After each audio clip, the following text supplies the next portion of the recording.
Toujours dans le même chapitre de la santé maternelle, un nouveau numéro s'ajoute dans Famille debout, celui de violences sexuelles. Rappelons que ce chapitre a commencé avec les protocoles de Maputo et la planification familiale.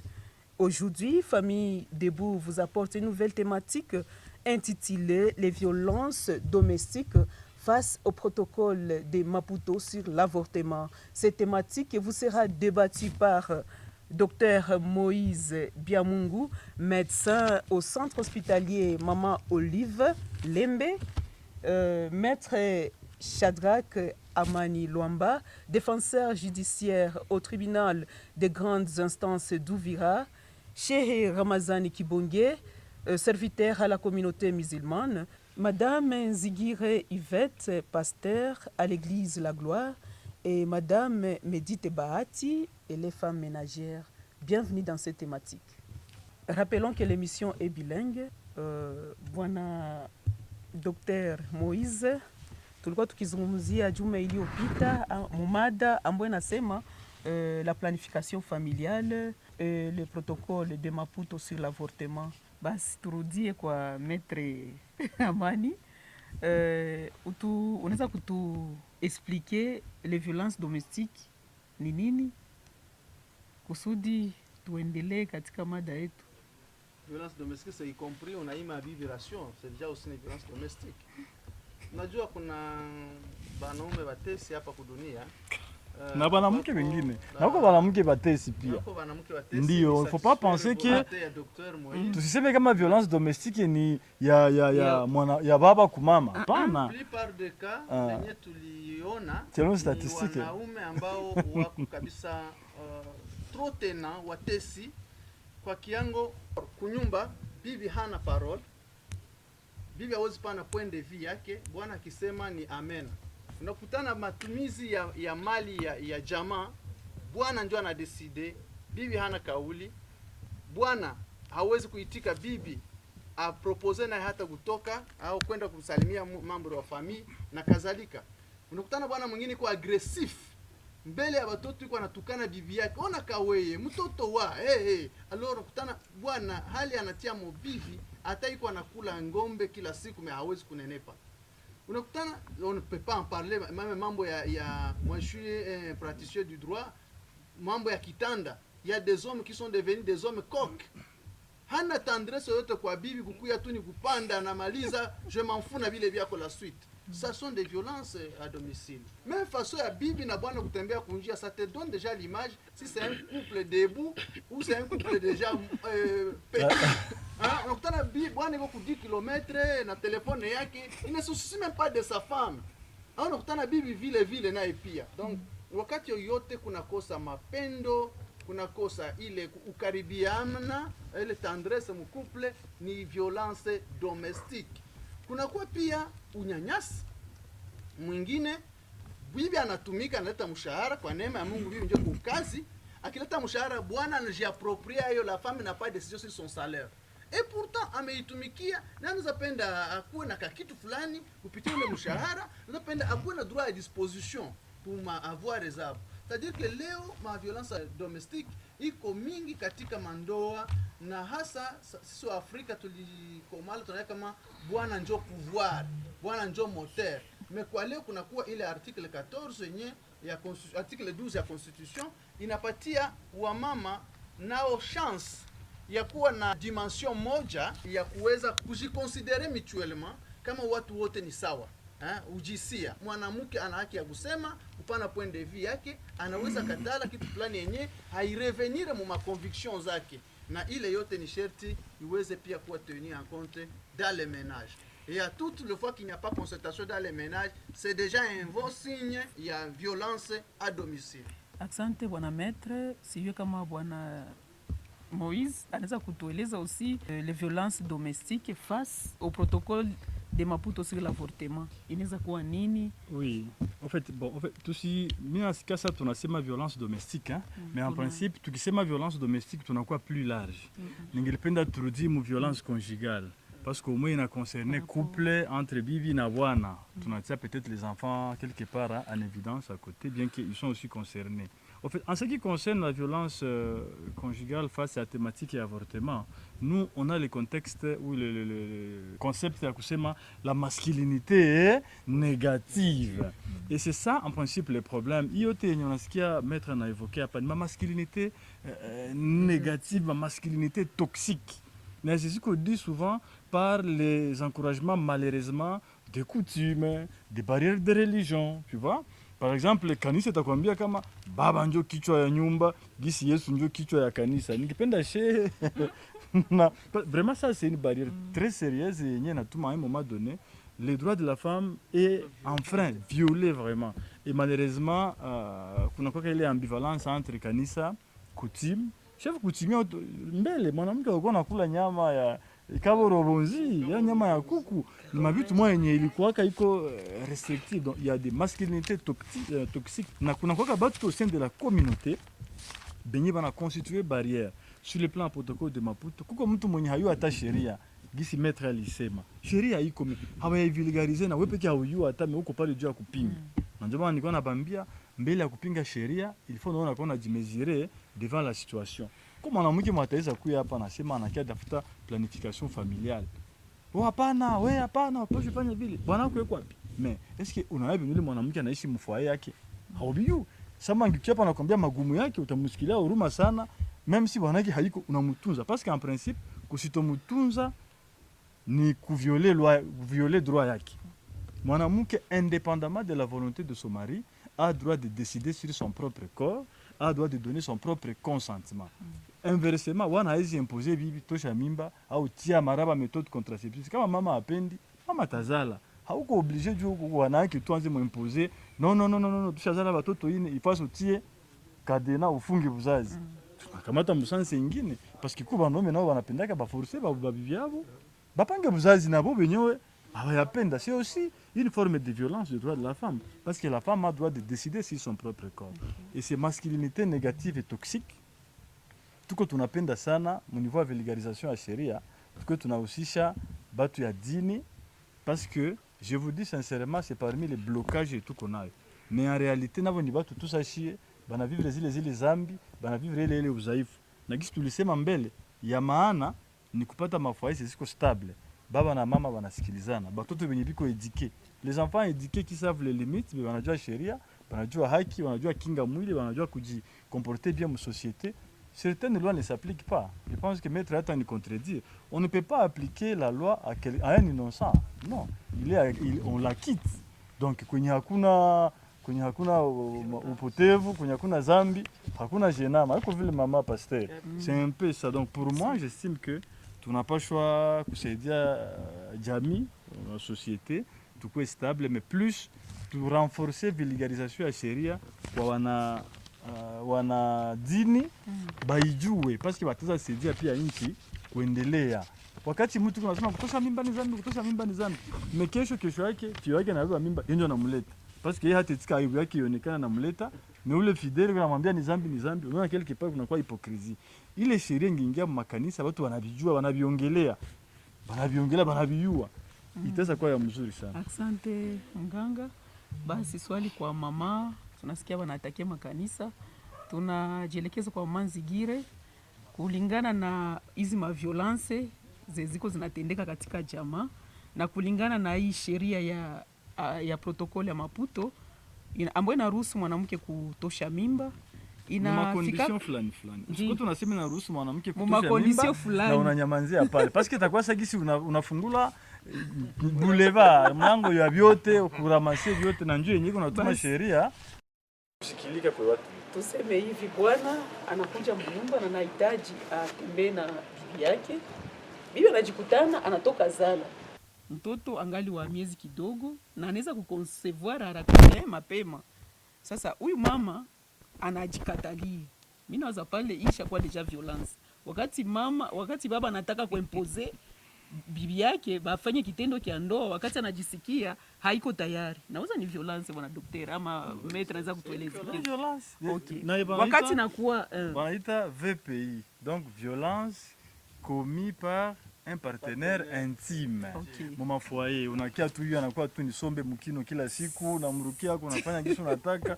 Hiyo vraiment ni Siyamaliza swali. juu tu baba njoo kichwa ya nyumba. En tout cas mimi napenda Siyamaliza swali. Mbele malize swali. Biblia Na nasema mama Biblia nasema tusiimane. Sio kisi mnatuambiaka mama pasteur, bwana shehe. Biblia inaongeza isipokuwa mmepatana. Isipokuwa tumepatana. Sasa mwa ile ka bibi haya donc haiko d'accord kulingana na hali ya mwili wake na hapendi azale haraka kulingana na maisha yenye tuko tunaishi leo, labda na bwana gisi labda iko irresponsable mujamaa.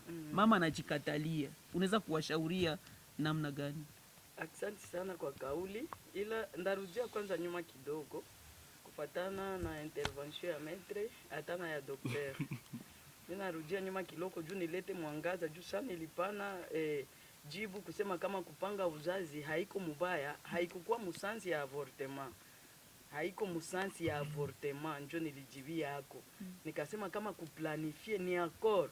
Juu kiangalia sheria Biblia natuambia bibi na bwana banakuwa deja mwili moya. Mwa ile sans njo nilijibia, mesiseme kama juu nilisikia maître anarudilia pale anasema kama ile tuliintervenir ni zambi. Me atukugusia musansi ya avortement. Avortement kabisa ni zambi, ni uwaji. Ni uwaji juu tunajua kama maisha inaanza de conception. Asante Omanzigire. Kisha samahani mama. Njo nilikuwa nasema kama jua alisema kama Biblia inaonesha kama ile mtu kuua, kutosha mimba kwanza ni kuua. Sasa mwa ile sansi ya kusema kama atukuapuye kusema kama bibi na bwana banaweza patana baende hospitali batoshe mimba juu balifatisha mbaya, ile ni uwaji na haiko permis. Bwana metra shaeleza na wazi. Asante. Sasa ingine daktari aligusia, mimi naona sakisi kuko MP ka confusion. Confusion ya nini? Juu sasa anasema kama ile mwanamke ye peke anaruhusiwa juu ya kuchunga mwili yake, juu ye peke ile yenjo kuna sibire ile makonsequence ile protokoli ya Maputo na mprotege, kama anaweza enda kuona hata daktari na aulize baba na naenda anasema hii mimba si kama sipendi naweza toka. Sasa mimi nilikuwa naona saa ile naweza fungula mulango kwa mama benye abiko assise bien mu mafoyer. Mimi nakupoze question mama, masukate kauli. Mimi napenda unijibie. Mama anakuya kufanya kirdame kwako. Ndiyo. Anakwambia iko na mimba. Mimba haiko ya bwanake. Ndiyo. Alifanya zambi, aliponyokiwa kaenda inji kwa mfano. Anakuya kwako iko na mimba ya mwezi mmoja tuseme. Ndiyo. Aliponyokiwa. Alitoka paski ya zambi ni kusituma kwanza ile mimba isikue. Korinda zambi haikuanza kumimba. Zambi ilianza kwenda fazi na. Nafikiri ni vile. Sasa uniambie iko na ile mimba na kia kwako na kia kulomba shauri.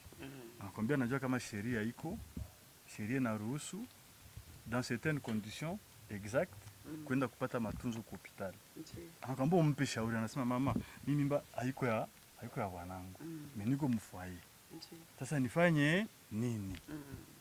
Nizinda kwa mganga wanitunze au nibajane hii mimba nizale kisha nikiambia bwanangu kama mtoto wako wake. Mais cette femme doit d'abord s'amener même en prison parce qu'elle a commis Mina pose kwa question kwa mama pasteur. Yeye ndio najibia juu unasikia Biblia nasema tume permis mais tu n'es pas utile. Alishafanya kosa na reconnaître. Alishafanya kosa na na reconnaître. Il faut navuna ile conséquence ya ile kosa. Ni kusema avunja bunyumba. Mie kama antake mie Mkristo sitamshauria aende atoshe ile mimba. Maana avunje bunyumba. Hapana, mimbo. Kama atavunja bunyumba ndamshauria omwa itike bunyumba. Kama itaishia pale atavuna ile zambi yenye alifanya. Siwezi mwambia kama ile mimba haitosha, kitosha anaua deja. Sasa hata kama ukiona Yesu anazala mtoto mwenye haiko wa bwana. Anakuya anasema pardon docteur. Anasema hii sheria, kuko sheria ya Mungu na kuko sheria sasa hivi ya nchi yetu. Ndio Yesu akasema mimi sikukia tosha ile sheria. Mimi nilikia leta ndani ile sheria mwangaza. Unasikia kama munyumba sasa vile tuko wapenda nyumba zisimame, familia ikwe debu. Mnapasha kwa education kwanza de base mule mfamie. Ule mama manake alienda kwanza kinyume. Vile alienda kinyume, mimi kama vile Mkristo siwezi mfichikie ile aibu wala nifunge ile nimwambie kama ile mimba uende itosha, akitosha ukitosha unaua. Tunakutenga Na bwanako akijua kama ulibeba ile mimba, ifo anapata education. Pourquoi iko alitikaka kwanza ile bwana aingie ndani ya ile nyumba, ile ni betize haiwezi kuwa favoriser en tant que Mkristo. Alitika ule bwana kaolewa mule, ifo anakuwa mwanamke. Njoo mwanamke ule anajitika na shuka kuma norme ya jamaa. Njoo anasemaka ukaedike une femme, unaedike toute une nation. Sasa ule femme kama wakati ya kutosha tuko tunaongelea couple yenye iko parfait. Oui. C'est-à-dire tuko tunaenda chez wote mu même principe. Logique. La logique est simple et claire, il faut tout agir njo en amont plutôt que d'agir en aval. Njo role ya église en principe kushauria pa mama basifikie mwa ile hatua ya aibu. Nafikiri njo vile hatuko tunaenda mbali sana na kitu tunapaswa kuwa. Sasa tuko tunaonesha les dangers yenye itaweza fikia kule mwisho. Juu inakuwa sasa ma equation, ma régulation des choses, mais l'idéal ni kupiganisha hiyo kitu isifanye nini? Isifiki. Na ndio kazi ya ule mama daktari samani. Ule mama sasa akishajua kama ile protokole ya Maputo iko sasa inamufavorize na muproteger. Aone kama pale ni kufungula kabresh moya Kenya. Na hawasemi protokole ya Maputo haisemi asi mama alienda anatembea ovyo ovyo anabeba mimba na kia bana itosha. Protokole ya Maputo haisemi. Asante bwana daktari. Ba mama bapate mafundisho. Asante wa Mazigiri. Inaweza kuwa mzuri. Asante wa Mazigiri. Au kujibia swali yangu basi tunajielekeza kwa bwana shehe. Wakati baba iko na haja atembee na mama anajikutana haiko tayari kwa ile wakati, kulingana na labda hali ya kutoka kuuzazi, iko na miezi kidogo anatoka kuuzazi, wala iko mu periode mubaya, anaweza kuconcevoir atu moment, anajizuiza kutembea na mume wake.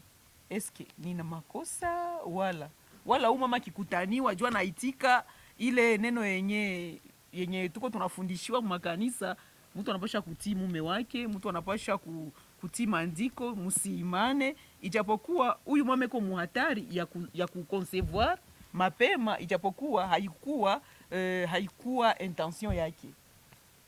Asante sana mama Hortense, mama journaliste, kutokana na swali ambao unaniuliza kutokana na mwanaume ambaye anakuja kumuhitajia mke wake, na hali ya kwamba huyo mwanamke iko tayari na mtoto mdogo, anahofia wenda akifanya mapenzi kama hiyo wenda ataweza kupata mimba nyingine na ule mtoto atafikia kwa mimba yenye hatapenda kabisa. Ndio hiyo kutokana na mapenzi yake. Kwa hiyo sheria hizi zote, sheria ambayo unazungumza, Uislamu haikuacha kitu, yani kila kitu kilikuwa kipangiwa. Hata swali kama hizi zilikuwa kiulizia hata katika hao mashehe wakubwa ambao wakitawala ulimwengu katika hali kama hiyo. Ndio wakati kama huo, unajua inapofikia katika ile hali, sheria ilipanga nini ambao ule mwanamke atafanya. Itabidi kwanza wazungumze na mwanaume kama itafikia wafanye mapenzi au atakuwa na ile preventive, yani hali kama hiyo, ili mwanaume wenda saa moja akimuima katika hiyo hali, itafikia yule mwanaume anachanganikiwa katika hali fulani, bila shaka itaweza kuleta tena tatizo lingine baadaye. Anaenda nje ya ndoa yake. Itaweza kuleta shida baadaye. Ataweza kumruhusu, lakini asifikie kuachia katika sehemu ya siri ya mwanamke, ataweza kumwanga pembeni na haina tatizo hata moja. Asante bwana shehe. Mama Zigire, unasema nini? Kulingana na dini ya Kikristo, kulingana na dini ya Kikristo, ule mama atafanya nini? Kulingana na dini ya Kikristo, ili swali tunaweza kuliresoudre je paraporo ya hii tematike tu kwamo akoro ya Maputo yenye haitaki avortement ikuwe na mama na iko mu periode ya kuconcevoir, atafanya je? Manake si ndio violence ile tukasema. Ule mama ni kukua na ni kulomba Mungu neema, amupatie neema, aongee na ule bwana yake, amukubalie, anamuongelesha kwa utulivu, kwa upole, kwa kujishusha, anamubembeleza, anamusi, anamwambia kwa hii wakati hii tendo tukiifanya mtoto ni mdogo. Sasa vile liswali ya kwanza unasema mwanamke akingala anatoka kwa maternity, unaweza kuta hayakuwa hata na 10 semaines anazala, hayakuwa hata na 3 semaines anazala, mais ule baba na presse tu ile mambo vile, Sasa ule mama ni wa kujua gisi ya kuongea na ule mume wake, ya kumuonesha kama Mkristo. Mama Yvette, kulingana na neno la Mungu, Ndiyo. ule mama ana viole droit ya bwanake. Hapana, hayaiviole. Juu Mungu ni Mungu wa utaratibu. Mungu ni Mungu wa ordre. Mungu akwe Mungu wa desordre. Na kama litufanya jamaa ni ile wakati yenye tunaikala, tunaweza ongea mamoya, tunania mamoya, tunaoneshana hii ni nzuri na hii ni mbaya. Njoo nafasi ya jamaa hili. Sasa ule mama hayaviole wakati yenye atapima kumwelewesha mume wake, na mimi najua kama naye ni mtu haiko nyama. Asante bwana Metro na neno. Bon, niko na maneno kude dimension. Sawa, mwenye ndoa kwanza, niko mwenye ndoa, niko marie, ninaishi mkuple, pia na wazao watoto wengi kwa ndoa. Fadire watoto nasamia kundoa. Na tunaleta mashauri mengi. D'abord dans un couple sérieux, yenye couple iko debout ya hii emission yetu, bwana akimwambia mke wake ninakuhitaji kimapenzi, kisha mke amwambie siko tayari kwa leo kwa sababu ya afya, ule bwana mwenye nere zake zinaenea anapasha kuelewa. Là c'est un mari stable. Un mari stable. Kitu yenye iko normal parce que butamu ya tendo ya ndoa ni mazungumuzo. Wakati mlizungumuzia inawaletea raha, inawaletea uzuri wayo. Alors, katika couple yenye ina matatizo na magumu, ndiko pale kwenye tunashauria wenye ndoa kwa kuweza kuenda kumwona mganga wakati unajua kama bwanangu hawezi kuvumilia. Bon, parce que sheria yetu ya Kongo haikubali polygamy. Uislamu inakubali kama kwa kuweza kupita kinyume ya ile contrainte, unaweza kuwa na wabibi wawili watatu baine. Ile ni Uislamu. Ukristo inasema mume mmoja kwa mke mmoja. Na sheria yetu ya Kongo mume mmoja kwa mke mmoja. Alors, wakati kunakuwa ile instability na kama couple huko mstatizo, bwana yangu hasikake nimwambie kama leo siwezi kumpatishia kubyake. Alors, uende katia contraceptif. Kama metodi mganga anaijua. Alors, pale hakuna uuaji sababu ulizuia mimba isingie kwa wakati usioutaka. Alors, kutia ile contraceptif au kama ya depilili yeye anajua zaidi, inakuruhusu kupokea mume wako, mimba haitaingia. Makuple zingine zinatesa wanawake, ya de mari benye banafanya masturbation mu madouche, anarudia inapata susi, anamtesa mke anakufa na tamaa ndoa. Nafikiri kule kwingine anafanya vingine ya kinyume. C'est vraiment à la prochaine mimi nafurahi kuhusu hiyo jambo yenye unaevoke comme question parce qu'il inaleta contraception. Unaona kama kila kitu ça vient pour réguler des questions yenye posha peut-être leta matatizo mfoyer. Ça régule la contraception veut réguler. Donc au lieu l'église catholique et protestante wanasema kama ni zambi par rapport à Biblia. Uislamu inakubali.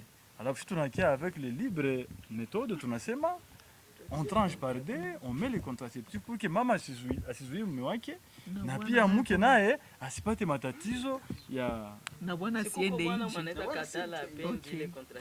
Asante. Na hiyo Uislamu inakubali kutokana na masikilizano entre bibi na bwana. Paka kwanza mwanamke naye akubali, yani lazima kupite mazungumzo baina yao. Mwanamke akikataa basi na wewe mwanaume lazima uangalie namna kuvumilia katika ile hali. Asante bwana shehe. Tuseme hivi kulingana na neno la Maître Mama Yvette na mganga hapa, tuseme kwa wanandoa kama wakati kitendo kia ndoa kinafanyika bila mapatano iko violence. Sheti watu wapatane. Asante. Mama Medit, una neno la kuongezea kulingana na ili jambo, ili swali ambalo linasumbua wanandoa? Asante sana. Neno ambalo nitaongeza kwanza pale, ninataka kuonesha kama malgré si wa mama tuko na droit ya decision kwa mwili yetu, na hatuwezi kuifanya sa bras de fer mu couple zetu mu foyer. Na hitaji wa mama wenzangu tukue na wakati ya dialogue. Ukwe kwanza dialogue mu foyer, na kuongea na bwana yafaa kupatia kwanza wakati ya kujiexprimer. Haiko mama yenye iko naongea na naongea. Pale itakuwa sagisi ni bras de fer, inaweza kuleta hata unapata majeuri kubwa, unapigwa, kunakuwa fujo, watoto wanakuwa kabisa muhali yenye wanaona desordre mu couple. ile dialogue ni kumsikiliza kwa baba. Akishamaliza nawaza mama Esther alikuwa na hekima, tunaweza jifunza kwa hekima ya Esther alipokuwa na kuzogelea mume wake mfalme na kumuexprime ile haja ya moyo wake. Esther hakuendaka kuonesha kama amekuwa malkia, lakini akanyenyekea kwanza. Tunyenyekee tukamsikiliza baba ile ambaye anasema, akishamaliza ndio na shi tunaweza kujiexprime na kumuonesha nini inatuma siko tayari kwa ile kitendo kama Musa kama na ile. Asante mama Medite. Kuna wamama ambao wanakuwa na tabia fulani fulani ambazo tuko tunakondane hapa za kupeleka bwana aingie donc anguke mutego ya hii avortement yenye protocole d'accord iko na encourager. Mfano baba iko na besoin ya bibi yake na bibi anajikutana alilomba bwana grand super akumupatia hayo, anachunga saa occasion ye bwana atapenda tembee naye, inakuwa occasion ya kumsanctionner, sitatembea na wewe kusudi apate ile satisfaction yangu alilomba. Sasa na wakati hiyo bwana yake naye anajikutana iko mubezwe kabisa, unajikutana bwana anaanza tembea na mtu wa kazi. Na waza ile ni violence sexuelle aussi yenye bibi ana occasionner kwa bwana yake. Wakati bwana anajikutana anaanza tembea na mtu wa kazi juu mama alikatala kumsatisfaire. Unaweza kushauria wale wa mama namna gani? Wenda baba alibebesha mimba kwa mtu wa kazi, mimi na kwa problemi hawataweza kuregle mjama. Unaweza kushauria wakina mama nini kulingana na hali hii? Jibu ambalo naweza sema pale na ushauri, tamaa ni tamaa. Wakati baba anasikia na kuhitaji na iko deja prêt juu ya ile acte, sidhani kama kumkatalia ndio kumsaidia, kwa sababu inaenda kumutia mu infidelite, na kesho ile infidelite itabutire kunini? Kuna kosa te polygamy kushiwa Kristo. Bwana kishaleta mwanamke wa pili wala nenda tafutia nje, wewe utalomba grand super. Wakati mwingine yeye ni bure tu kwanza. Huko mwa hata lomba hata niseme tu ni affection. Sababu anamuonaka anampenda tu, alimpenda tu na anamtamani siku za kutosha, unalomba grand super. Yeye hata lomba hataki. Yeye kwa pale ni kutimizia baba kutamaa zake za mwili. Ukishaitimiza ndio umkalishi. Muongee muoneshe kama mimi kusaa zangu fulani siku fulani ningelihitaji tukue naweza fanya nini, tukue naweza kujiabstenir, ni kukamata ndeza sema mu dialogue mfoae, ile dialogue ikuwe na kama tunaweza patana sote ni calendrier, kama atakubali ni kumuonesha siku zangu fulani baba, kama unaweza kunisaidia. Esther alisemaka waliha, naambia waliha baba yangu nikubalie siku fulani, kama na mimi siku apate ile kibali basi ya kupata hata ile pumziko kidogo, juu tusiingie munini mutatizo. Na kumuongezea tu dada, kama ile siku inaweza kuwa ni siku ya ovulation na anakuwa mbezwe, mimi sikubali ile yenye metra alisema kama zamani swati walikuwa nakamata nyumba fulani fulani, mwanaume anaenda unaweza enda kule sana, naenda mu nyumba ya pili wala nabakia mnajiabstenir wala mnapatiana migongo, mnafanya nini pale, mawazo yake iko naenda na waza vingine. Sasa après pale kesho atasema idaer bon, mimi naenda na fulani, mimi nasalimia fulani, kumbe anaenda kufanya, anaenda timilize ile besoin yake, ni besoin kishawaka na waka. Asante mama Medite, bwana shehe. Na hizi ndio sababu ambazo zinaleta shida katika ujumba, surtout wakati mwanaume anapokuwa iko na haja ya tendo la ndoa ambao wanasema. Nilipendelea niwafahamishe wanawake ambao wanatufuata katika muda kama huu, sisi wanaume tuko na shida na tuko na problemi ambayo kubwa. Wakati mwanaume anapokuwa katika hiyo hali ya haja, hiyo mnyengelele inakuwa tayari imeshampanda ndani ya kiwiliwili, mwanaume anakuwa katika hali ya kuchanganikiwa katika jambo kama hiyo. Tunaomba wanawake waangalie namna gani ya kutuliza jambo kama hilo kwa hekima ya aina mbalimbali. Mwanaume anakuwa iko na shida ambao hata kina daktari wako hapa, kina metre. Mwanaume anapokuwa akienda mbele, mfano alikuwa na haja kama hiyo, wewe unamfanzia ile bras de fer katika ile jambo, akija kukutana na mtu mwingine huko, kumrudisha tena ile mwanaume inakuwa ni shida. Yuko maana wanawake muangalie namna gani ya kuishi na waume zenu. Tunafika mwisho wa kipindi ketu Amka Jamaa ama Famille Debout. ilikuwa kipindi ambacho kilitolewa kwenu naye Maître Amani Luamba, Mama Yvette Nzigire, Dr. Moïse Biamungu, Shehe Ramazani Kibonge, Medite Bahati, nami Hortense Fura Birato. Tulikuwa tukishikiliwa kwa ngambo ya ufundi naye Bwami Vincent. Asante na bye bye. Bye bye.